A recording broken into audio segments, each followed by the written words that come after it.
capítulo 1, né? Do versículo 1 até o versículo 10. Se calhar ficaríamos pelo versículo 10, visto não termos andado mais para a frente. E vamos então ler. Zé, podias ler, faz favor? Se calhar vens cá à frente. Do versículo 1 ao versículo 10, faz favor. Diz assim a palavra do Senhor. Paulo, apóstolo de Jesus Cristo, pela vontade de Deus, e o irmão Timóteo, aos santos e irmãos fiéis em Cristo, que estão em Colossos, graça a vós e paz da parte de Deus nosso Pai e da do Senhor Jesus Cristo. Graças damos a Deus, Pai do nosso Senhor Jesus Cristo, orando sempre por vós, porquanto ouvimos da vossa fé em Cristo Jesus e do amor que tendes para com todos os santos, por causa da esperança que vos está reservada nos céus, da qual já antes ouvistes, pela palavra da verdade do Evangelho, que já chegou a vós, como também está em todo o mundo, e já vai frutificando, como também entre vós, desde o dia em que ouvistes e conheceste a graça de Deus em verdade. Como aprendeste de Epáfras, nosso amado conservo, que para vós é um fiel ministro de Cristo, o qual nos declarou, também, o vosso amor no Espírito. Por esta razão, nós também, desde o dia em que o ouvimos, não cessámos de orar por vós e de pedir que sejais cheios do conhecimento da sua vontade, em toda a sabedoria e inteligência espiritual, para que possais andar dignamente diante do Senhor, agradando-lhe em tudo, fortificando em toda a boa obra e crescendo no conhecimento de Deus. Não sei se algum irmão quer iniciar com algum pensamento. Dário, tens algum pensamento? Se vocês quiserem, eu vou só começar Força. só por dar a conhecer uma troca de e-mails que eu tive com o Arthur Lopes. O Arthur Lopes é um irmão nosso que está nos Açores. E portanto ele esteve comigo na Marinha há muitos anos atrás. Portanto estamos a falar mesmo no princípio dos anos 80. Ele teve... Teologicamente é batista, se assim se pode dizer. Ele é do Senhor. Mas eu explico. Eu não vou fugir à tua questão, mas eu vou explicar. Mas é a realidade que eu estou a dizer. Ele é do Senhor. Ele, portanto, converteu-se aqui há uns anos atrás. Eu já não me recordo com detalhe. Se disser algo mais nele, ele vai ouvir isto e depois vai dizer que eu estou a errar. Mas eu creio, ele pelo menos tem um grande amigo lá no norte, na igreja em Oiã, que é o Jorge Carrete, o nosso irmão Jorge Carrete. E sei que eles são muito amigos. E ele era originário daquela zona dali, da Pampilhosa, ou coisa que o valha, dali perto, portanto, daquela zona de Coimbra. E portanto, eu, como disse, eu conheci-o na Marinha. Na altura ele converteu-se, tinha-se convertido há pouco tempo, e depois ele chegou a vir à igreja em Amora, onde nós estávamos na igreja em Amora, e foi muito bom na altura. Encontramos-nos várias vezes, falamos bastante, criamos laços que até hoje perduram, laços muito importantes. Depois, algumas vezes, já depois de ele ter ido para lá, depois ele foi para os Açores, casou-se lá nos Açores e tem vivido nos Açores todos estes anos, e depois disso algumas vezes veio cá, aqui, que me recordo, aqui à Quinta de Conde, penso que nunca veio, agora se bem me lembro, mas era mais na Amora na altura, e depois chegamos a encontrar em Lisboa também, se não estou em erro, e depois disso eu também encontrei-me com ele nos Açores, fui lá em serviço e estive com ele nos Açores. Na altura, quando ele estava nos Açores, ele estava numa igreja do Nazareno, aonde cheguei a lá ir. Esteve bastante tempo na igreja de Nazaré. Não sei se ele antes esteve noutra igreja. Eu penso que ele antes esteve noutra igreja, mas não me recordo agora qual foi a outra igreja que ele esteve. Quando eu lá fui, ele estava na igreja do Nazareno, sempre fiel, sempre dedicado, sempre ativo. E agora, ultimamente, segundo ele me disse, ele está numa igreja batista lá nos Açores. Eu vou-vos ler aquilo que a gente trocou. Ele diz assim: achei graça a forma como ele diz isto. Portanto, deixem-me cá ver se eu preciso. Isto aqui ainda é um bocado longo, mas isto é importante. Isto pode servir de edificação para vocês.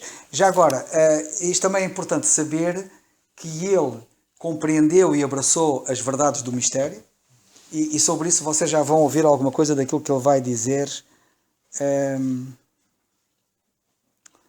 Então, vamos cá ver se eu apanho. Epá, já fiz as neiras. Calma, já voltei outra vez.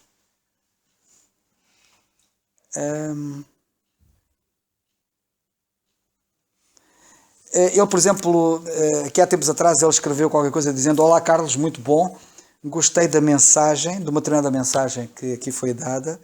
Mesmo à distância, tenho acompanhado o que se vai passando por aí convosco, amados. Tenho gostado dos estudos e apreciado a contribuição de cada irmão. A revista O Embaixador já não existe, mas apesar disso apraz-me de uma forma muito abençoadora visualizar na página da igreja o número tão elevado por vezes de visitantes, além de todo o conteúdo, claro. Então, e diz-me lá, como é que ficou aquela conversa com os Mormons com quem estiveste a conversar à porta da tua casa? Obrigado e um forte abraço. Eu depois respondi, depois ele mais tarde escreve e diz assim: Olá Carlos, graça e paz. Portanto, isto foi há dias, há uma semana, mais ou menos, 2 semanas. Porque eu, como vocês sabem, não tenho cá estado à quarta-feira e por isso vocês não sabem disto. Olá Carlos, graça e paz, como é que isso vai? É por aí. Pois eu sei, diz ele, pois eu sei. Está a perguntar como é que vai, mas ele sabe. Apesar de perderes a carteira, é sempre a bombar, diz ele. Graças a Deus. Por cá tudo bem, pela sua graça. Tenho acompanhado os estudos de quarta e, apesar da distância, tem sido uma bênção cada participação. Apesar de estar sozinho, entre aspas, na forma de acreditar e procurar entender a palavra da forma que vós manifestais, sinto-me animado. Sempre que tenho oportunidade, não me detenho e, seja onde for, dentro do meu conhecimento, procuro falar sem receio. Deus tem-me dado oportunidades para falar da sua palavra de uma forma dispensacional em vários grupos. Isto é muito importante vocês saberem disto e isto é motivo para nós orarmos até e depois a seguir peço ao Nando para orar por ele. E se ele tiver a ouvir isto, já ficas a saber que tens que vir cá, porque a gente quer-te cá. Portanto, quando passares cá por Portugal, passas por Lisboa, falas comigo e temos que arranjar maneira disto. Participo de algumas atividades na igreja e vejo que há uma grande necessidade de passar verdades tão importantes e determinantes para uma boa compreensão das Escrituras. Por vezes, até corro o risco de ser visto como alguém que vem trazer uma nova mensagem. Tem sido um desafio que pretendo continuar e aprender mais a cada dia. Ele faz-me lembrar o irmão Alberto. Ele está a passar por uma experiência muito semelhante ao irmão Alberto lá no Brasil. Estou consciente que tenho muito para aprender, mas conto com a sua graça. Obrigado pela informação postada no Facebook e disponível no site da igreja. Tenho uma questão para te colocar, o que desde já agradeço. Depois ele coloca uma questão, eu também posso dizer qual é a questão, eu depois respondi-lhe. É o seguinte: um católico perguntou-me, por escrito, como e por quem são apresentadas as orações a Deus dos fiéis, santos, em Apocalipse. Se ele se está a referir à passagem que nos fala de 24 anciãos, como em Apocalipse 5:8, entre outras passagens, quem são estes anciãos? Tem a ver com os 12 patriarcas das tribos de Israel, com os 12 apóstolos, com os judeus e gentios, ou com os dois, com a igreja? Qual o significado dispensacional? Em Apocalipse 8:3 fala-nos de um anjo e as orações dos santos sobre um altar de ouro e diz-nos que são as orações de todos os santos. Todos refere-se a quais? De todos os tempos, até o arrebatamento, grande tribulação. Eu sei que o que ele pretende é ter base para a doutrina da intercessão dos chamados santos, entre aspas, pela Igreja Católica. E em como são eles que apresentam as orações a Deus. Obrigado, Carlos, um grande abraço e cumprimentos aos irmãos. Eu digo-lhe assim: olá Artur, precioso irmão, que boas notícias me dás. Se não te importares, espero fazer referência do que dizes aqui sobre o estudo bíblico na próxima quarta-feira. Iremos também orar por ti, para que o Senhor te ajude em tudo. Conta connosco, pela graça de Deus, para o que precisares. Sei que não será fácil, estando sem outros irmãos ao lado, com igual entendimento, mas não estás só. Como Paulo, podes também dizer: o Senhor assistiu-me e fortaleceu-me para que por mim fosse cumprida a pregação e todos os gentios a ouvissem e fiquei livre da boca do leão. 2 Timóteo 4,17. Quanto à questão ou questões do católico, em Apocalipse 5,8, vemos seres celestiais que têm as orações dos santos. Muitos tentam caracterizá-los, mas não deixa de ser especulação. O que temos ali não me parece ter a ver com a Igreja, o corpo de Cristo. Tudo ali só contempla a profecia. A Igreja nada tem a ver com isto, nem tem parte com o Filho do Homem, termo que nem aparece nas epístolas de Paulo e que surge ali. A oração aqui é de Lucas 18, versículos 7 e 8. Lê o contexto e vê o Filho do Homem ali. Já agora, se alguém quiser ler Lucas, para vocês perceberem o que é que está aqui a ser dito, Lucas capítulo 18, versículos 7 e 8, perdão. 7 e 8. Sim. E Deus não fará justiça aos seus escolhidos, que clamam a Ele de dia e de noite, ainda que tardio para com eles? Digo-vos que depressa lhes fará justiça. Quando, porém, vier o Filho do Homem, porventura achará fé na terra? Obrigado. Como vocês podem verificar, nós temos aqui uma questão da oração e que o Senhor contou. E esta questão da oração vem, em primeiro lugar, a relação das pessoas ali é com o Filho do Homem. Filho do Homem é um título de juiz. Ora, o Senhor em relação à Igreja nunca se apresenta como Filho do Homem, porque Ele não é o juiz, mas o Salvador do corpo. Para além disso, notem o teor das orações. Então quando é que tu intervens e fazes justiça? É esta a oração que o crente do corpo de Cristo faz? O crente que está no corpo de Cristo pede justiça para que Deus faça justiça ou pede antes para que Deus revele graça? Esta é que é a grande questão. E é este tipo de orações que nós temos no livro de Apocalipse. Havia também naquela mesma cidade uma certa viúva, e por acaso até tinha aqui, ia ter com ele dizendo: faz-me justiça contra o meu adversário.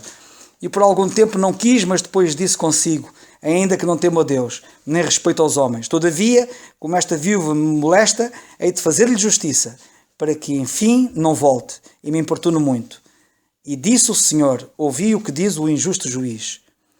A igreja que é o seu corpo não ora por vingança, e Deus não fará justiça aos seus escolhidos que clamam a Ele de dia e de noite, ainda que tanto... Eu estou a voltar a citar a passagem, porque aqui foi uma... Eu, quando estava a escrever, às tantas já estava a meter as minhas palavras no meio das palavras das Escrituras, mas foi uma falha de teclado, de intervenção no teclado. Portanto, digo-lhes fará depressa justiça, como diz aquela passagem, não é? Quando vier, porém, o Filho do Homem, porventura achará fé na terra. Estes seres celestiais também têm as orações dos santos, como vemos em Apocalipse 6, 9 e 19. E havendo aberto o quinto selo, vi debaixo do altar as almas dos que foram mortos por amor da palavra de Deus e por amor do testemunho que deram. E clamavam com grande voz, dizendo: até quando, ó verdadeiro e santo dominador, não julgas e vingas o nosso sangue dos que habitam sobre a terra? Não temos aqui orações que os santos levam. Isto agora respondendo à questão, porque o problema dele e a grande questão dele, do Arthur, embora ele queira saber a parte dispensacional da questão, a grande questão dele é procurar dar uma resposta ao católico que acha que é com base nesta passagem que os santos lá em cima estão a interceder por nós e estão lá a orar a interceder por nós. Ora, não é isto que a passagem revela, e é isso que eu tento explicar a seguir. E que diz assim: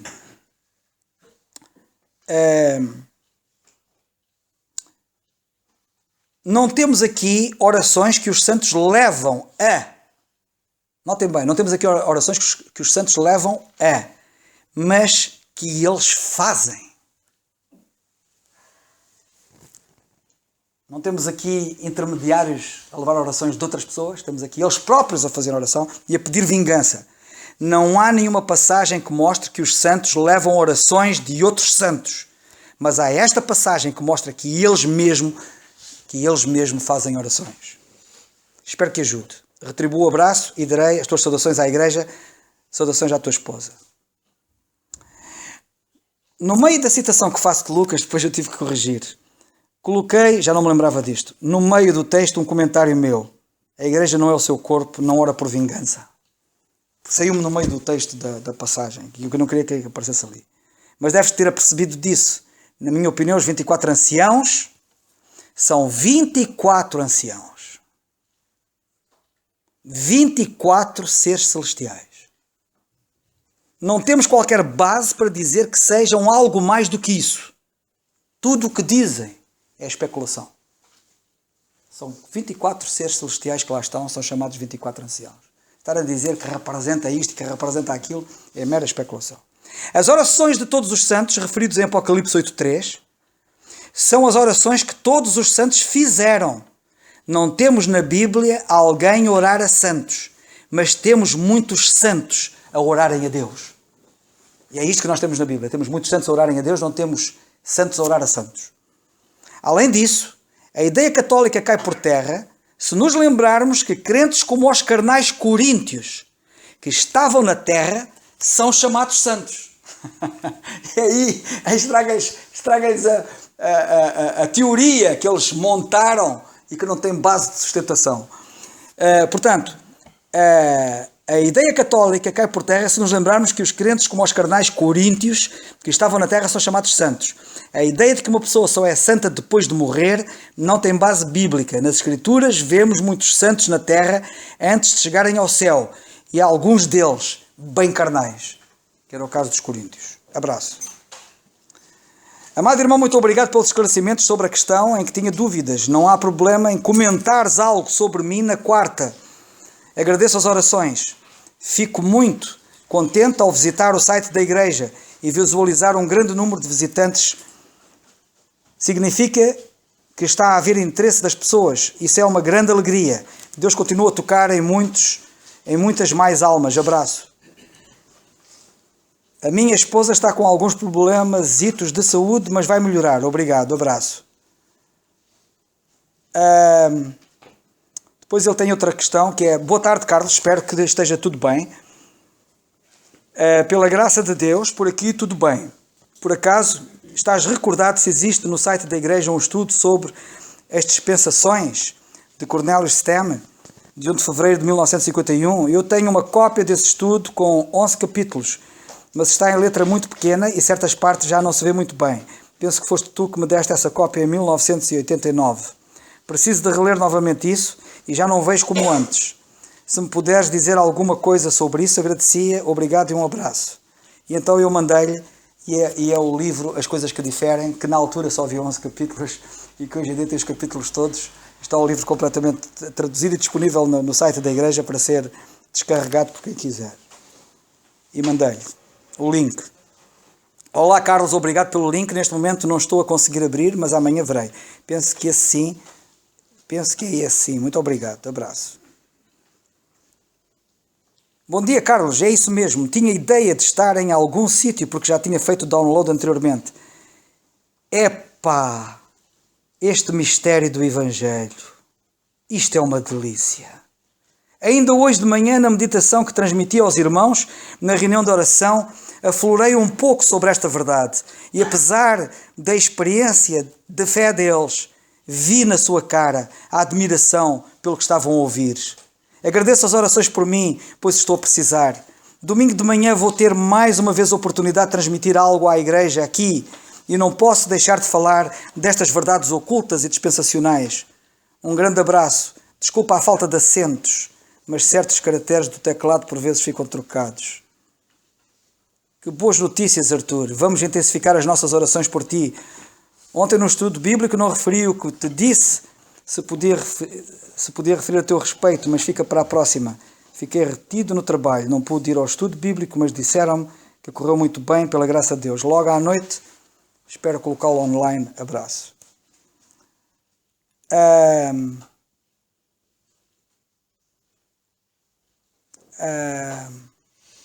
Depois há outra coisa também que é importante. Isto também pode servir de lição para todos nós, que é o seguinte. Bem, ele para já mandou um...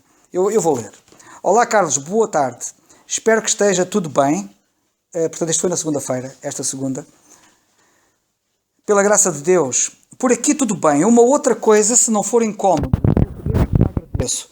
Há algum artigo no site da igreja ou não sobre a relação das palavras intercessão e mediação entre si com Cristo e a sua igreja? Portanto, as palavras entre si, intercessão, mediação e com Cristo e a sua igreja. Agora, Isto também penso que terá a ver com a questão que ele anda lá a dirimir com os católicos, não é? Ou com algum católico, deduzo eu. Agora sobre outra coisa. Estou neste momento a ensinar um grupo de jovens e adultos na igreja a tocar viola. Ele toca muito bem, para quem não sabe, toca muito bem guitarra. Estou neste momento a ensinar um grupo de jovens e adultos na igreja a tocar viola. Fiz uma compilação de informação que considero base e importante para a aprendizagem desse instrumento. E já agora isto serve de lição também para vocês, todos aqui, especialmente aqueles que tocam guitarra e que gostam de música, porque ele vai ensinar aqui princípios que devemos respeitar e que é fantástico. E que é o seguinte, e depois digo o que é.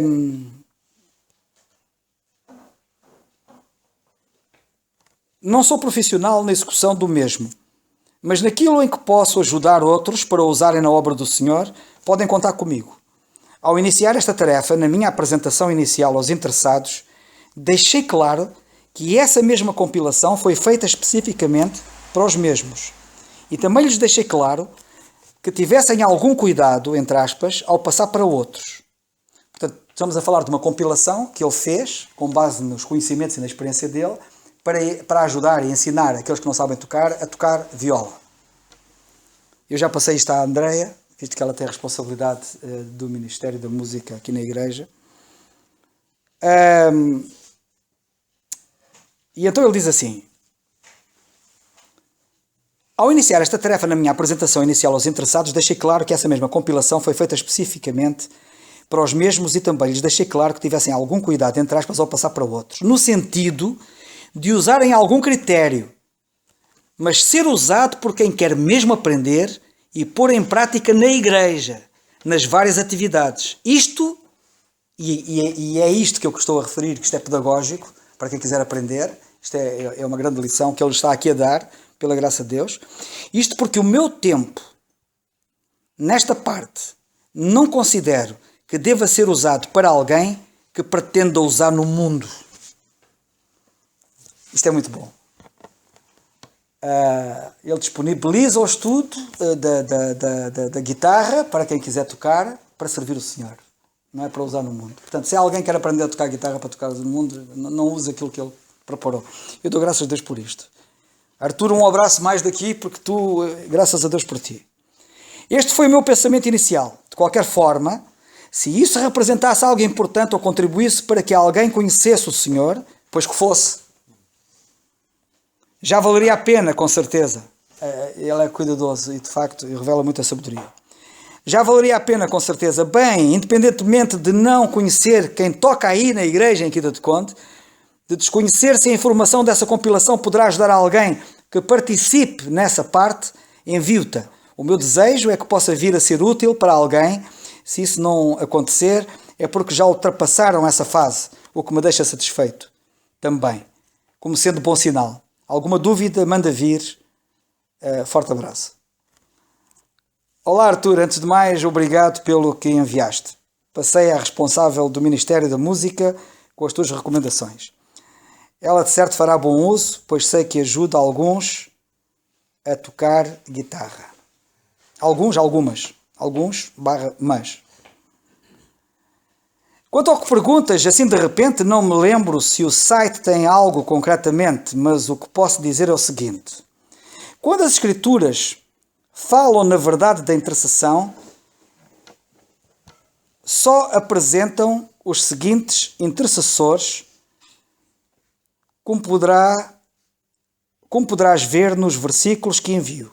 O Senhor, quer seja o Espírito, quer seja o Senhor Jesus Cristo, e os santos vivos, que portanto estão ainda neste mundo. A ver se eu consigo, já eu nem sei o que é que escrevi. Eu vou-me concentrar. Quando as Escrituras falam na verdade da intercessão, só apresentam os seguintes intercessores. Como poderás ver nos versículos que envio. Quem são os seguintes intercessores? A Bíblia só fala dos seguintes intercessores. O Senhor, quer seja o Espírito, quer seja o Senhor Jesus Cristo, e os santos vivos, que portanto estão ainda neste mundo. E os santos vivos que estão ainda neste mundo. Não há lá intercessores lá na glória, de santos que já morreram. Temos intercessores, de facto, que santos que estão neste mundo. Que somos nós, pela graça de Deus, que devemos interceder. Romanos 8:26 E da mesma maneira também o Espírito ajuda às nossas fraquezas, porque não sabemos o que havemos de pedir como convém, mas o mesmo Espírito intercede por nós com gemidos inexprimíveis. Que temos aqui um intercessor, o Espírito Santo intercede por nós, para quem não sabe. Romanos 8:27, e aquele que examina os corações sabe qual é a intenção do Espírito. É ele que, segundo Deus, intercede pelos santos. Nós não temos santos a intercederem lá na glória, mas temos o Espírito a interceder pelos santos. Romanos 8:34, quem os condenará? Pois é Cristo quem morreu, ou antes quem ressuscitou dentre os mortos, o qual está à direita de Deus e também intercede por nós. Portanto, o Senhor Jesus Cristo também intercede, outro intercessor. 1 Timóteo 2:1, admoeste, pois, antes de tudo, que se façam deprecações, orações, intercessões e ações de graças por todos os homens. Aqui temos santos vivos na terra a intercederem pelos outros crentes. Hebreus 7:25, portanto, pode também salvar perfeitamente os que por ele se chegam a Deus vivendo, o Senhor Jesus Cristo, subentende-se, sempre para interceder por eles.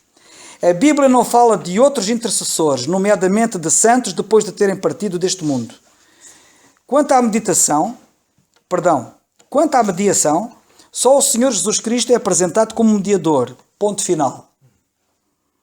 1 Timóteo 2:5 diz, porque já há um só Deus e um só mediador entre Deus e os homens, Jesus Cristo homem. Hebreus 2:10, porque convinha que aquele para quem são todas as coisas, e mediante quem tudo existe, trazendo muitos filhos à glória, está a falar do Senhor Jesus Cristo, consagrasse pelas aflições o príncipe da salvação deles. Hebreus 8:6, mas agora alcançou ele ministério tanto mais excelente, quanto é mediador de um melhor concerto, que está confirmado em melhores promessas. Hebreus 9:15, e por isso é mediador do Novo Testamento, para que, intervindo a morte pela remissão das transgressões que havia debaixo do Primeiro Testamento, os chamados recebam a promessa da herança eterna. Hebreus 12:24, e é Jesus o mediador de uma nova aliança, e ao sangue da expressão que fala melhor do que o de Abel.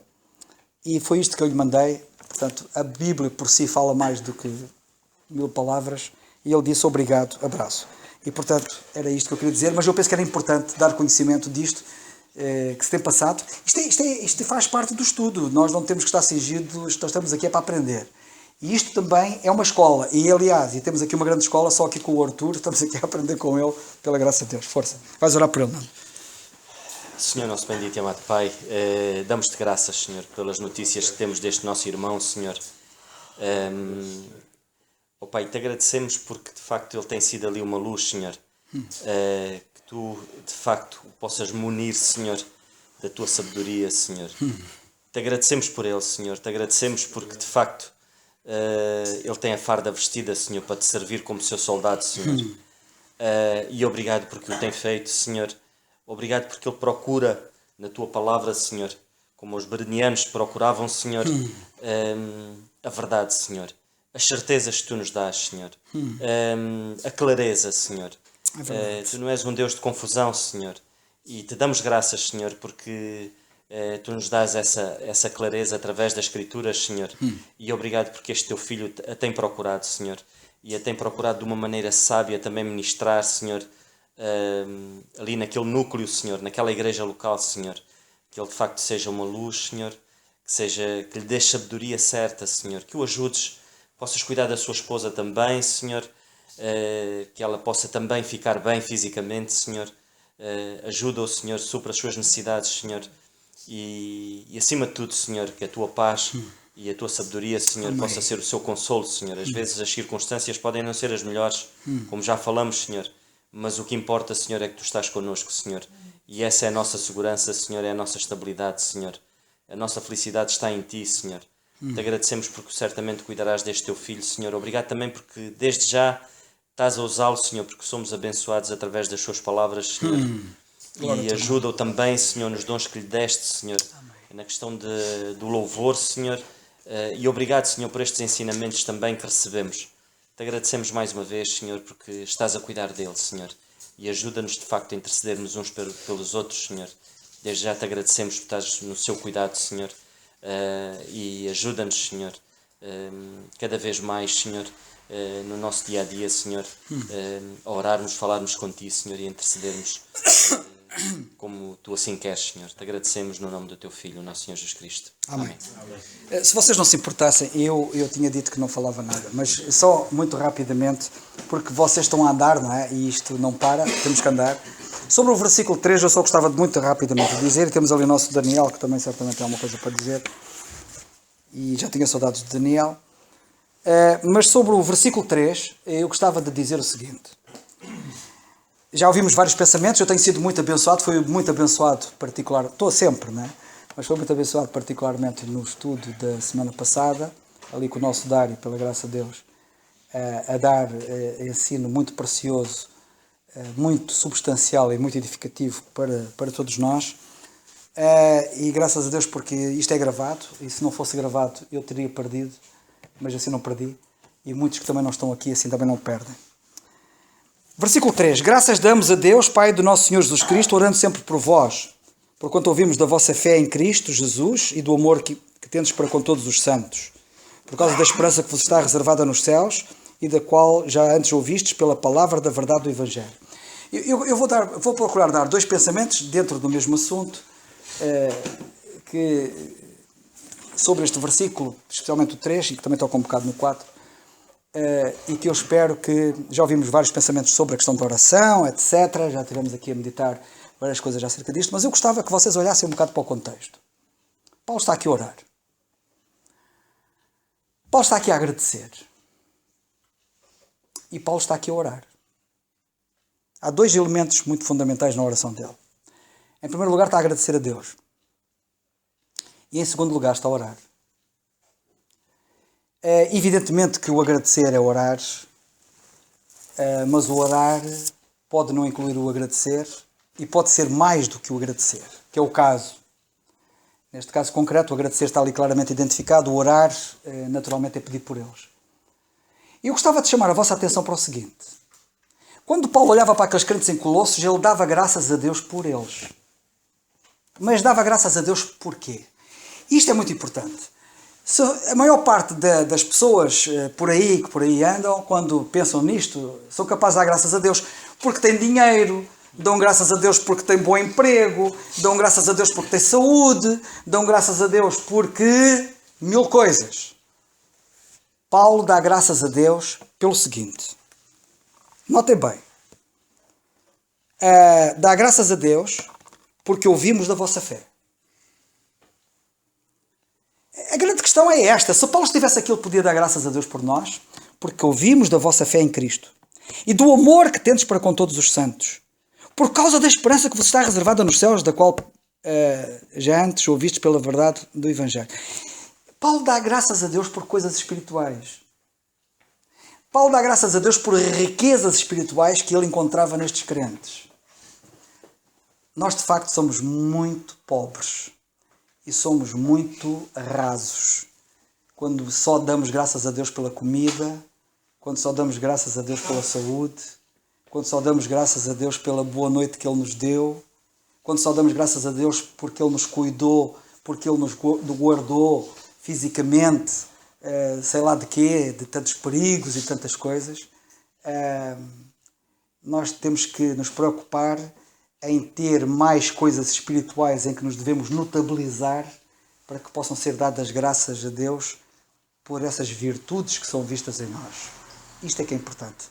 Mais importante que ter bom emprego, mais importante que ter saúde, mais importante do que ter dormido bem à noite, mais importante que sei lá quantas coisas, é, de facto, a nossa fé. O testemunho da nossa fé. A influência da nossa fé. O alcance da nossa fé e do nosso amor e da nossa esperança. A segunda coisa que eu queria chamar a vossa atenção, e com isto calmo, neste versículo é o seguinte. Ele dá graças a Deus por isto, não é? E a seguir ora. É quase assim. Vocês são fantásticos. Eu quando olho para vocês... Que fé tremenda vocês têm. Graças a Deus. Eu dou graças a Deus pela fé que vocês têm. Eu quando olho para vocês, olho para o vosso amor e digo que exemplo, que paradigma de crentes que é assim que deve ser. Dou graças a Deus pelo amor que vocês têm. E pela esperança que vocês revelam. Eu dou graças a Deus por tudo isso. Mas eu oro já por vocês. Eu oro por... Sabem porquê? Nota o que está aqui escrito. Graças damos a Deus, Pai do nosso Senhor Jesus Cristo, orando sempre por vós. Sabem porquê? Porque nós hoje podemos estar fortes na fé e daqui a um bocado estarmos caídos. Porque nós podemos estar fortes no amor e na esperança e daqui a um bocado estarmos em baixo. Nós podemos ser bons nesta virtude ou naquela, hoje, e não sermos amanhã. Esta é uma das razões porque não temos que nos gloriar de nada. Em primeiro lugar, porque a glória é do Senhor. Não todos nós sabemos. Mas em segundo lugar, porque nada depende de nós. Porque tudo depende dele. Eu dou graças a Deus porque vocês estão bem, mas eu oro.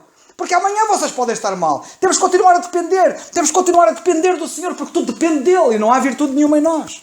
Era este pensamento que eu queria deixar, que me parece que está aqui muito claramente. Nunca nos esqueçamos. Que o Senhor tenha misericórdia de nós. Pronto, era só.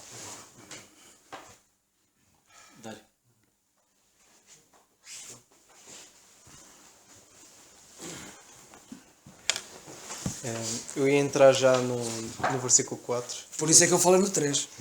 Porque já sabia que isso ia acontecer. E vou aplicar na mesma o método que tenho e que expliquei a semana passada, até para servir de guia para algum irmão. Para depois, isto é um bocado. Lá está, conforme a gente vai aplicando, vamos melhorando e vamos crescendo mais nesse sentido. E acerca do versículo, a paráfrase que eu tinha feito era que Paulo dava graças a Deus, a Pai do nosso Senhor Jesus Cristo, quando oravam sempre por eles, pois temos ouvido sempre da vossa fé em Cristo Jesus e do amor que têm para com todos os santos. Acerca desta passagem ainda não tive ainda nenhuma pergunta, portanto não ouvi também a resposta, mas via muitas referências cruzadas. Principalmente acerca desta expressão, quando Paulo diz que ouvimos da vossa fé em Cristo Jesus, e outras quando Paulo diz para com todos os santos. Para começar, quando Paulo fala da vossa fé em Jesus Cristo, ele fala isto em várias passagens, por exemplo em Romanos 1:8, quando Paulo diz aos romanos, porque em todo o mundo é anunciada a vossa fé. Isto vai, em contraparte, vai também de acordo com o que lemos mais à frente, em que Paulo diz no versículo 6 que já chegou a vós, como também está em todo o mundo, neste caso o Evangelho, e já vai frutificando, como também entre vós, desde o dia em que ouvistes e conhecestes a graça de Deus em verdade. Isto em contrapartida com o que é falado na lei, e se lermos os Evangelhos, vamos ver que o Senhor Jesus Cristo diz que o fim viria quando, neste caso, a mensagem, o Evangelho fosse pregado em todo o mundo, e vemos que, em contraste com Paulo, que o Evangelho já tinha chegado a todo o mundo, mas o fim não tinha vindo.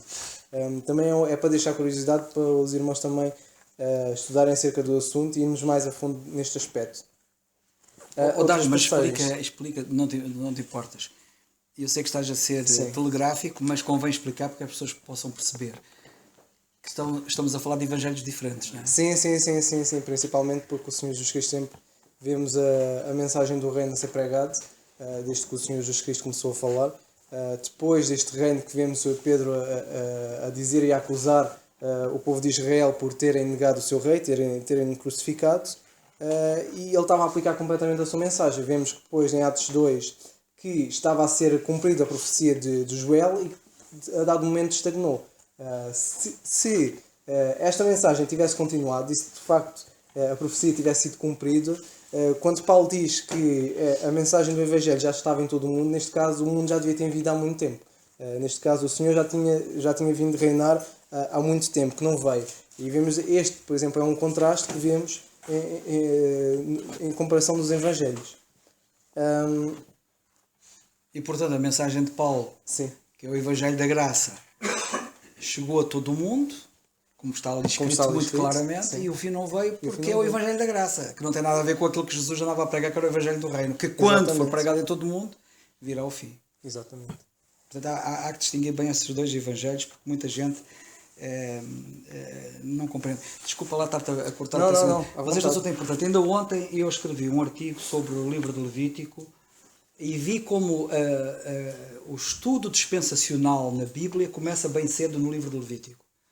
Quando Deus disse que as pessoas não deviam confundir vestuário, que não deviam confundir várias coisas, que deviam fazer a separação, deviam fazer a distinção. Nós vemos Deus a procurar ensinar a necessidade de se fazer distinção em coisas que não devem ser confundidas. No livro do Levítico, mas depois vocês leiam. E esta verdade é muito importante no estudo da Bíblia, porque há muita gente que está a confundir coisas que devem ser distinguidas. E quando as pessoas confundem coisas que devem ser distinguidas, é uma salada que ninguém se entende, e depois confundem o Evangelho do Reino com o Evangelho da Graça, e depois dizem, o Evangelho, vamos pregar o Evangelho para chegar a todo o mundo, esquecendo-se que no tempo de Paulo o Evangelho já estava em todo o mundo.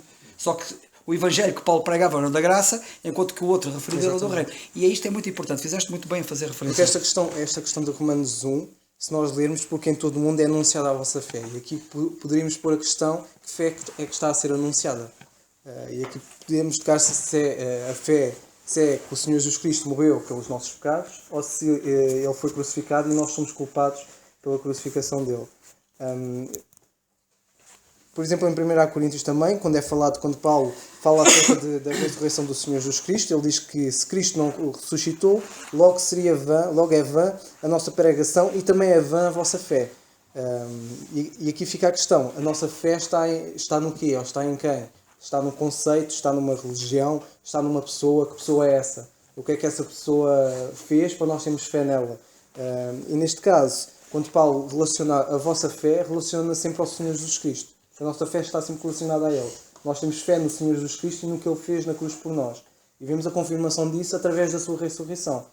E Paulo menciona muito a ressurreição em 1 Coríntios 15, porque lá está, se Cristo não ressuscitou, a nossa fé é vã.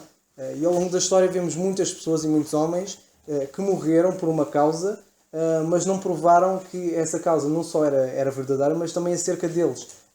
E o Senhor Jesus Cristo não só confirmou a salvação ao ressuscitar, mas também mostrou que Ele também dizia quem Ele era ser, ou seja, que Jesus Cristo é Deus. E se a nossa fé não está nele, acaba por ser vã. Isto reflete também acerca da ressurreição. Em 2 aos Coríntios, no capítulo 10 e versículo 15, lemos também que, não nos gloriando fora da medida nos trabalhos alheios, antes tendo esperança de que, crescendo a vossa fé, seremos abundantemente engrandecidos entre vós, conforme a nossa regra. E aqui fica uma questão que relacionamos muito com Colossenses, com o versículo anterior, que é como é que está a nossa fé. Será que a nossa fé está estagnada? Será que a nossa fé está a crescer? Como é que está a nossa relação com Deus para que a nossa fé continue a crescer? Em Colossenses, ainda no capítulo 1, versículo 4, fica também a questão porque Paulo dava graças a Deus pelos Colossenses porque ele ouviu da fé deles. Ou seja, a fé deles foi manifestada, era notória. E por isso Paulo, ao ouvir de Epáfras, e ouviu bem, que de facto lá em Colossos havia lá conversões, havia pessoas a aceitarem o Senhor Jesus Cristo. E não só a aceitarem, mas também a mostrarem este amor uns com os outros, e a mostrarem a esperança que eles tinham e que estava reservada nos céus. E isto foi notório para depois Paulo poder ter dado graças a Deus. E a questão fica, será que a nossa fé é notória às pessoas que estão à nossa volta, aos nossos familiares, etc.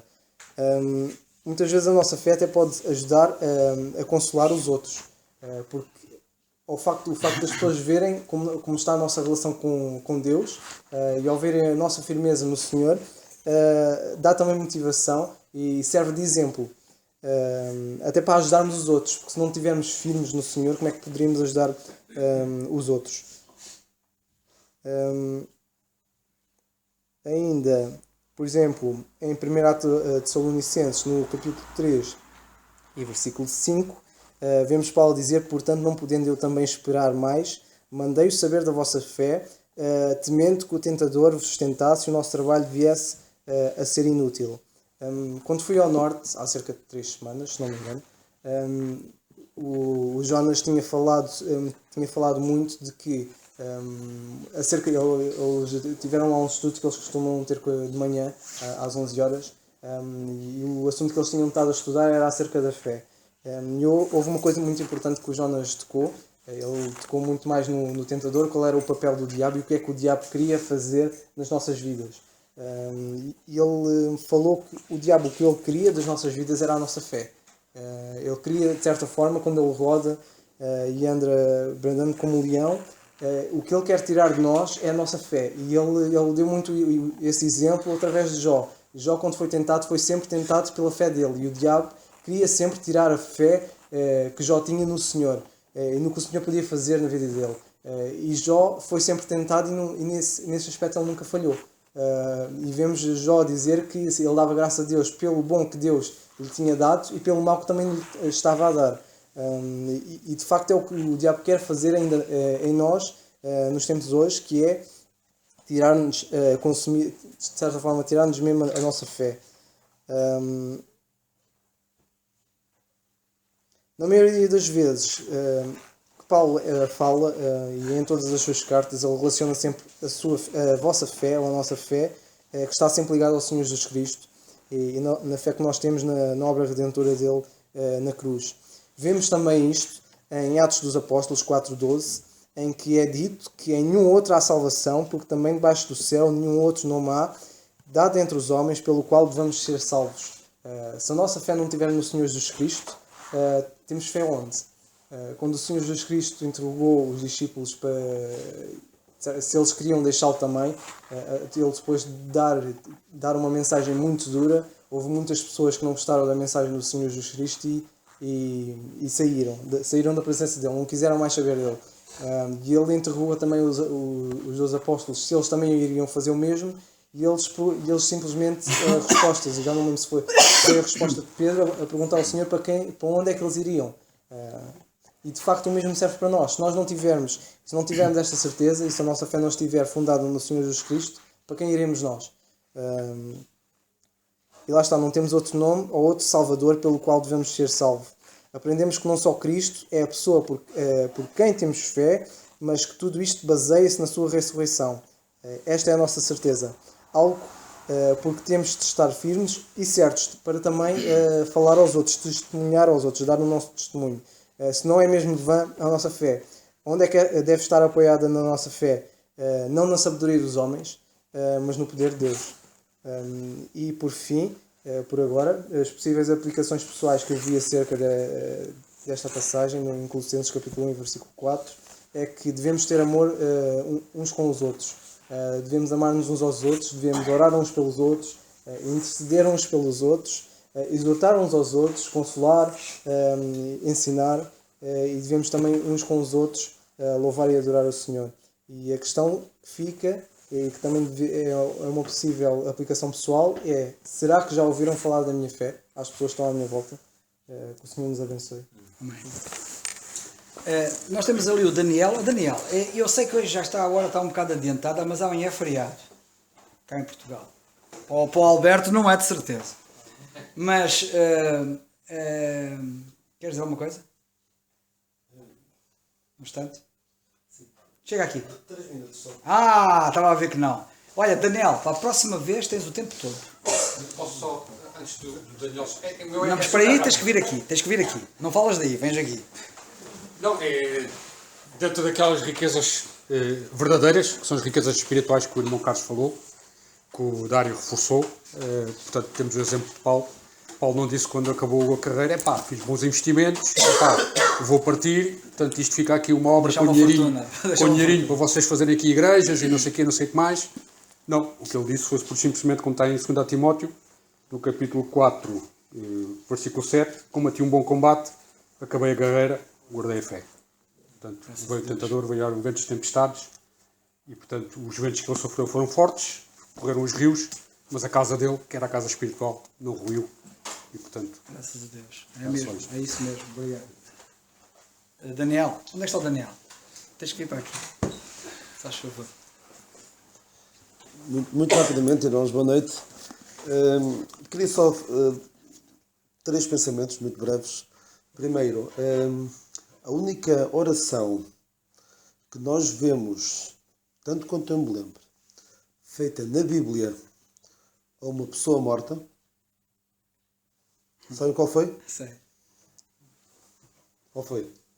Do Rico e Lázaro. do Lázaro, do, No inferno. do rico, Só no inferno é que fazem no isso. inferno. Só no inferno é que se reza a santos. Exatamente. Exatamente. Foi feita a um crente morto, feita por um descrente no Hades, e a resposta foi negativa. Não foi nenhum santo que orou, mas oraram a um santo. Exatamente. Mas era impossível. Exatamente. Isto não coloca em grande companhia as pessoas que insistem em fazer petições A Abraão. a Abraão ou outros. Há aquela expressão, nós pedimos à mãe, que depois pede ao filho. É ridículo e não é bíblico. Lá está. Apela muito ao sentimento e à devoção que se tem, mas do ponto de vista racional não tem qualquer base. Não, mas tens que vir aqui. Não, é uma pergunta para o Daniel. Não, É uma pergunta para o Daniel. Não sei se o Daniel ia falar ou não. Aqui, se calhar, a pitonisa de Endor também é um exemplo que, se calhar, é mais complicado. não sei se. Mas era só esse o repto que eu ia. Sim, ele quis dançar. falar Não há uma com. oração propriamente. Não é uma oração. Sim, mas é porque é logo condenada por Deus, portanto. Mas é a tentativa de alguém. Consegue consultar os mortos, no fundo. Querer entrar no mundo dos mortos, Deus sempre Deus condena. Condena. A favor dos vivos, interrogar-se-ão os mortos, pergunta ao Senhor lá na passagem lá. Exatamente, não faz qualquer sentido. Lá está, isto apela ao sentimento e não à verdade da palavra de Deus, infelizmente. O outro pensamento que queria partilhar com os irmãos é o seguinte. Às vezes pode-se pensar, o Senhor já sabe as nossas necessidades. Não é? Já sabe tudo o que nós precisamos. Até lembro-me do meu pai me contar, lá na igreja, já há muito tempo, em Carreja, que perguntou certa vez a um irmão porque é que ele não orava. E ele dizia que a resposta que ele deu foi que um filho não precisa de pedir ao pai porque o pai já sabe o que é que ele precisa. Apesar de ser verdade em relação ao nosso Pai Celestial, nós podemos ver um exemplo extraordinário na palavra de Deus, entre muitos outros. Eu estou-me agora a lembrar daquele cego a quem o Senhor curou. Penso que foi o Bartimeu. Agora não tenho bem presente a passagem, mas foi o Bartimeu. Era óbvio aquilo que ele precisava. Não havia dúvidas. Ele precisava de ser curado da sua cegueira. Imagina assim, o Senhor perguntou-lhe: o que é que tu queres? O Senhor tem prazer em ouvir-nos as nossas petições. Apesar de ele saber. Basicamente ele podia dizer: olha, não preciso pedir nada que eu já sei o que é que tu vais. Eu sei aquilo que tu precisas. Mas estabelece uma ligação muito maior com o nosso Deus quando nós nos dirigimos a Ele e lhe dizemos: eu preciso disto. Ou não é, eu quero isto, eu tenho esta necessidade. Eu tenho esta dificuldade. E, além disso, a oração pelo nosso irmão fortalece a nossa relação com ele. Não é o facto de eu orar pelo meu irmão que as coisas vão acontecer como eu desejo. Mas, certamente, quando nós vemos o nosso irmão por quem nós estamos a orar, e quando vemos que o Senhor operou na vida deste nosso irmão, ou até de um descrente, temos a alegria de o ver converter-se, é outra coisa que, se nós nem sequer nos estivéssemos preocupados minimamente com eles. E outra coisa extraordinária é que... Daniel, antes de falar nós, Sim. isso agora que o Daniel contou... Não. Isso que o Daniel contou fez-me lembrar uma que eu soube há pouco tempo, que foi um crente que estava em necessidades e foi falar com outro crente e não falou das necessidades, quer dizer, mas também acabou por falar e o outro percebeu-se do problema que ele tinha, embora ele, o que estava em necessidades, estava mais preocupado com a parte espiritual que outra coisa. E aquele crente, quando soube das necessidades dele, quando se apercebeu da profunda necessidade dele, foi a um supermercado com ele, fez-lhe um grande avio, porque a necessidade dele não era só apenas dele, era dele, da mulher dele, dos filhos dele, etc. Fez-lhe um grande avio e entregou-lhe, e aquele crente resistiu e disse, mas eu estive a falar consigo, não foi para que me desse nada. Ele estava muito incomodado com o facto daquele irmão estar a se preocupar com ele e lhe dar aquilo, e a resposta deste crente, que foi ao supermercado fazer o avião, disse, olha, isto que eu estou a fazer não é só por si, é também por mim. Essa para mim deu cabo de mim. Quando ele disse, isto que eu estou a fazer não é só por si, é também por mim. E fizeste-me lembrar na questão da oração, quando oramos por um crente, não é só por eles por quem oramos, é por nós próprios, que aquilo faz-nos muito bem. Claro. E, obrigado. E como eu tive a oportunidade de dizer aqui já há muito tempo, o facto de nós estarmos aqui, em família, e sabemos que os nossos irmãos estão a orar por nós, dá-nos uma... não é que isto faça de nós mais pertencentes ao corpo de Cristo ou mais pertencentes à Igreja, mas sentimos mais parte desta família. Entendemos? Há aqui um grupo de pessoas que pensam como eu, que creem no mesmo Deus e que se preocupam comigo. Não se lembram de mim só ao fim de semana. Não se lembram de mim só quando eu venho cá ou quando falto. E depois lá se lembram que eu não estou cá. E uma coisa que eu acho extraordinária, alguém dizia que é difícil nós falarmos mal de alguém por quem estamos a orar. Se tens vontade de falar mal de alguém, ora por ele. Mas não é fácil, não digo que eu faça sempre. Às vezes dá-me uma vontade de falar mal da pessoa, não é? Mas se orarmos por alguém, dificilmente. E quando o encontramos, é outro patamar de relação de nós uns para com os outros. Por isso, se nós amamos alguém, oramos por eles. Essa é a maior forma de mostrarmos que temos realmente amor por eles. Era só estes pensamentos. E foi muito bom, pela graça de Deus. E nós agora vamos ouvir o nosso irmão Alberto. Pela graça de Deus, para ele nós mandamos agora um grande abraço e que o Senhor o continue a ajudar e a abençoar e a ser uma bênção para nós como tem sido. Vamos então ouvi-lo. É com alegria que eu, Alberto, falo convosco, irmãos da igreja em Quinta do Conde, de quem tenho saudades e guardo boas recordações. Antes de estudarmos especificamente sobre fé, amor e esperança, que está no verso 4 em Colossenses capítulo 1, chamo a sua atenção para examinarmos o teor desta passagem. Aqui mostra que o nosso relacionamento com Deus é evidenciado pelo amor que temos uns pelos outros. Essa passagem revela o sentido da vida. Mas qual é o sentido da vida? Como posso encontrar propósito, realização, satisfação na vida? Há tantas pessoas que jamais pararam para pensar no sentido da vida. Anos mais tarde, elas olham para trás e se perguntam por que seus relacionamentos não deram certo e por que se sentem tão vazias, mesmo tendo alcançado algum objetivo e sucesso profissional. Em nossa sociedade humanista, as pessoas vão atrás de muitos propósitos, pensando que neles encontrarão alguma razão, algum sentido. Entre eles estão sucesso nos negócios, prosperidade, bons relacionamentos, prazeres, entretenimento, fazer o bem aos outros. Bom, essas coisas em si não são erradas. Errado é fazer delas o objetivo, o sentido da vida. Mesmo quando os propósitos e prosperidade são alcançados, um sentimento de vazio permanece. Salomão escreveu o livro de Eclesiastes e expressa esse sentimento quando diz: vaidade das vaidades, tudo é vaidade. Ele tinha prosperidade além da medida, sabedoria maior que qualquer homem do seu tempo ou do nosso, palácios, riquezas, tesouros. 1 Reis, capítulo 11, diz que ele teve 700 esposas. Bom, isso também pode significar 700 sogras.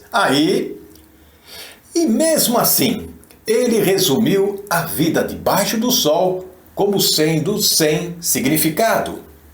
Por que existe esse tal vazio?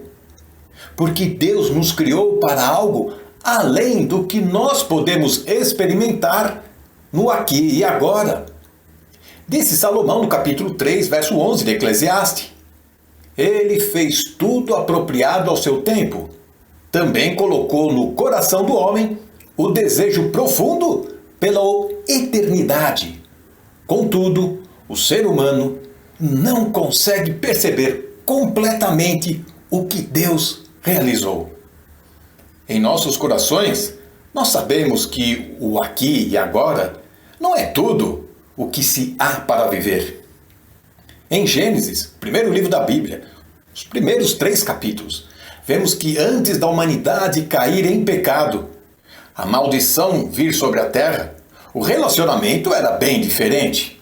Deus fez o homem uma criatura social para trabalhar. Deus tinha comunhão com o homem, um relacionamento. Deus deu ao homem domínio sobre a natureza, sobre a terra. Qual o significado de tudo isso, então? Deus tinha como intenção acrescentar realização à nossa vida. Deus nos criou para termos comunhão com Ele. O homem pecou, quebrando todo o relacionamento.